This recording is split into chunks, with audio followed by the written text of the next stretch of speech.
Learning Haryana YouTube channel देखने वाले सभी साथियों को नमस्कार, गुड मॉर्निंग, राम राम। आज क्लास 9th का जो हमने पिछली वीडियो में पढ़ा था गति, विस्थापन और दूरी, आज पढ़ेंगे एक समान गति व असमान गति। इसको बोलते हैं uniform motion and non uniform motion. यदि समान समयांतराल में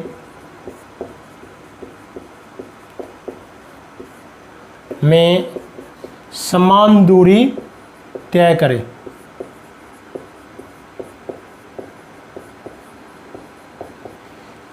यदि समान समय अंतराल में समान दूरी तय करें तो उसको बोलते हैं एक समान गति। Equal distance cover in equal interval of time. Equal distance cover करे इक्वल इंटरवल ऑफ टाइम में तो उसको क्या बोलते हैं, यूनिफॉर्म मोशन। एग्जाम्पल की बात करें, मान ले पहले 5 सेकंड में टाइम कितना देर का है, 5 सेकंड में वो 2 मीटर चलता है। आगे फिर 5 सेकंड में अगली में वो 4 मीटर चल जाता है, फिर अगले 5 में वो 6, यानी प्रत्येक सेकंड में वो कितना चलता है, 2 मीटर आगे चलता है। पहले 5 सेकंड में 2 मीटर चला, अगली 5 में यानी 10 सेकंड 15 सेकंड में 4 मीटर 6 मीटर, तो इसको बोलते हैं यूनिफॉर्म मोशन। और उल्टा है नॉन यूनिफॉर्म मोशन। यदि समान समय अंतराल में समान दूरी तय ना करे तो उसको बोलते हैं असमान गति या नॉन यूनिफॉर्म मोशन, इंग्लिश के अंदर बोलते हैं उसको। अब पढ़ेंगे औसत चाल व औसत वेग। औसत चाल के अंदर क्या है, कुल तय की गई दूरी और कितना कुल समय। यहां बोलेंगे टोटल डिस्टेंस बाय में टोटल टाइम। ये किसका है, चाल का। औसत चाल निकालने का फार्मूला है जो कुल तय की गई दूरी टोटल डिस्टेंस कवर बाय में टोटल टाइम। अगर वेग की बात करूं, मैं किसकी बात करूं, वेलोसिटी की बात की जाए,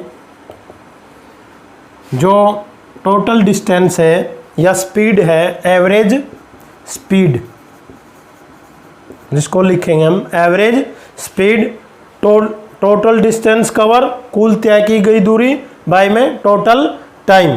तो ये जो औसत चाल है वो एक क्या है, स्केलर क्वांटिटीज, अदिश राशि है। क्या है, अदिश राशि है। और वेग क्या है, सदिश राशि है, जिसका परिमाण, दिशा और इकाई तीनों चीज होते हैं। इसमें परिमाण और इकाई होते, दिशा इसके अंदर नहीं होती।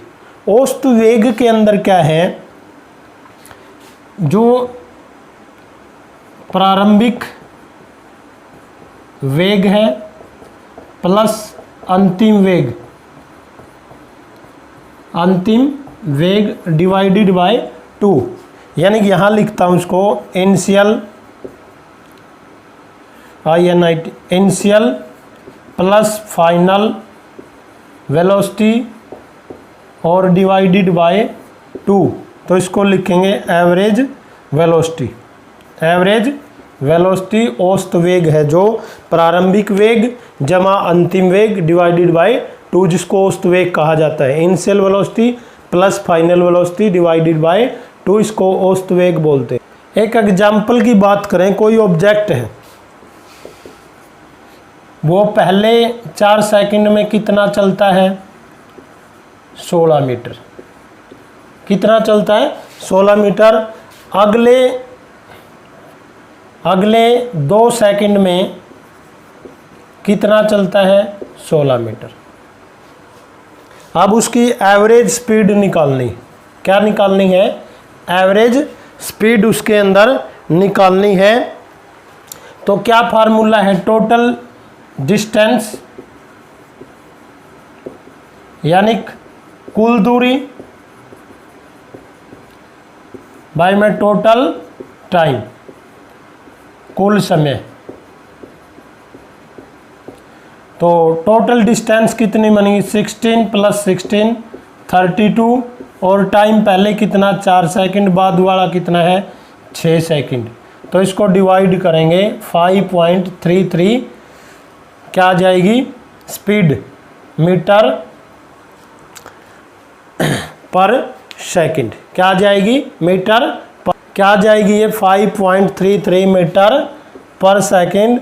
इस तरह से पहले 4 सेकंड में कितना चलता है? वो 16 मीटर।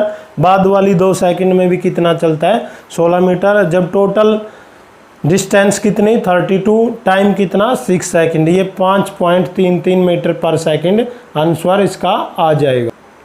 अब टॉपिक पढ़ेंगे वेग में परिवर्तन की दर। वेग में परिवर्तन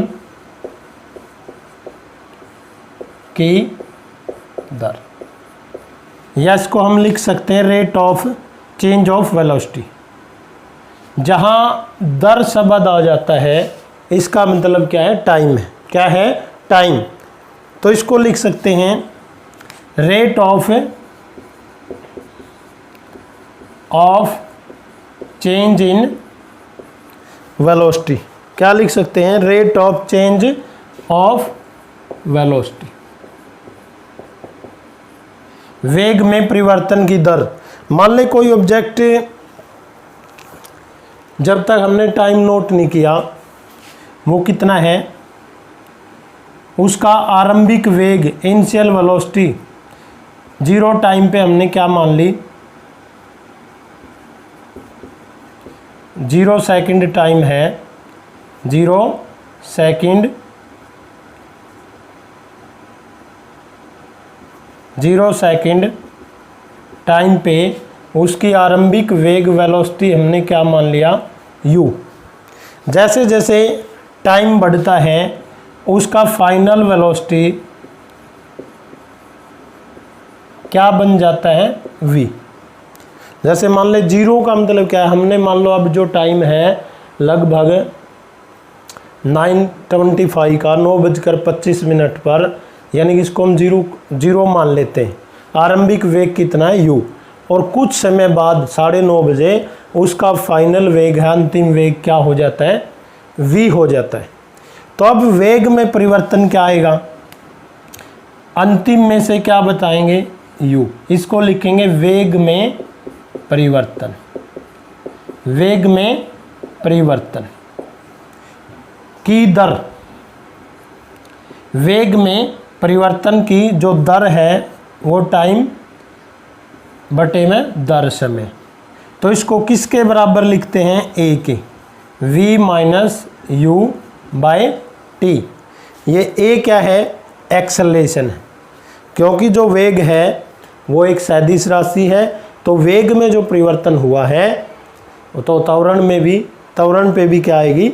सदिश राशि। तो इसको सारे को मैं क्या लिख सकता हूँ? वेग लिख सकता हूँ, अंतिम माइनस आरंभिक। तो सारा क्या बन गया? ये a = v/t, क्योंकि अंतिम में परिवर्तन आया। तो वेलोसिटी को क्या मापते हैं बेटा? मीटर प्रति सेकंड। अकेले वेलोसिटी को किस में मापते हैं? मीटर प्रति सेकंड। और टाइम को भी किस में मापते हैं? सेकंड में। तो ये ऊपर जाके किसका बन जाएगा? माइनस का। मीटर पर सेकंड स्क्वायर, जो किसकी यूनिट हो जाएगी?